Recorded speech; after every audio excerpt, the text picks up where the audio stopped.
Allez, on se fait une dernière vidéo sur les résolutions d'équations. Ici, on a du x carré sur 3 moins 10 égale 17. On a vu qu'on était sur la compétence, on isolait notre x carré, on regardait le nombre qu'il y avait à droite. Donc c'est ce qu'on va faire ici.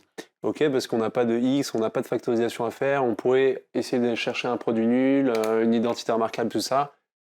Ça va être compliqué ici. Donc là, on va utiliser plutôt ce qu'on avait appris depuis le début. Donc sur les premières vidéos, on a vu les deux premiers cas, c'était positif, donc pas de problème.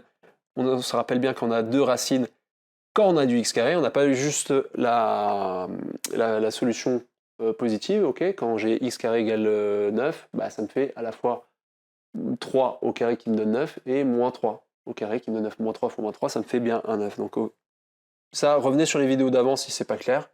Ça, on a juste précisé aussi que bah, quand j'ai x carré égale 0, bah, ça fait 0. Et attention, quand on a des x carrés avec des nombres négatifs, il n'y a rien qui peut nous donner un nombre négatif. Donc ça, pareil, ça c'était la vidéo d'avant, on a bien expliqué. Donc là déjà, première chose à faire, c'est d'isoler x carré. Donc là, on va déjà passer le moins 10 de l'autre côté. On l'a vu plusieurs fois. Donc mon moins 10, j'ajoute plus 10 ici, j'ajoute plus 10 ici. Moins 10 plus 10, ça fait 0, c'est bien ce qu'on voulait.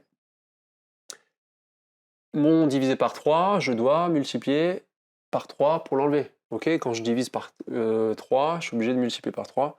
Donc je fais 1 fois 3, 1 fois 3, donc ça me fait x carré. Donc là pareil, hein, je ne détaille pas trop ces calculs parce que ça on a fait dans plein d'exercices d'avant, dans des vidéos d'avant. Donc ça, rédigez-le bien, mais il n'y a pas besoin. Donc 17 plus 10, ça fait 27. 27 fois 3. Donc ça, on va l'écrire sur la...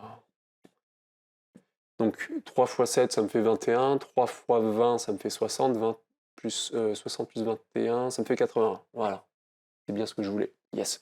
Donc, x carré égale 80, j'ai bien 80 qui est positif. Donc ça va. J'ai surtout pas fait attention d'avoir des nombres négatifs, parce que là, vous pouvez mettre directement ensemble vide, pas de solution.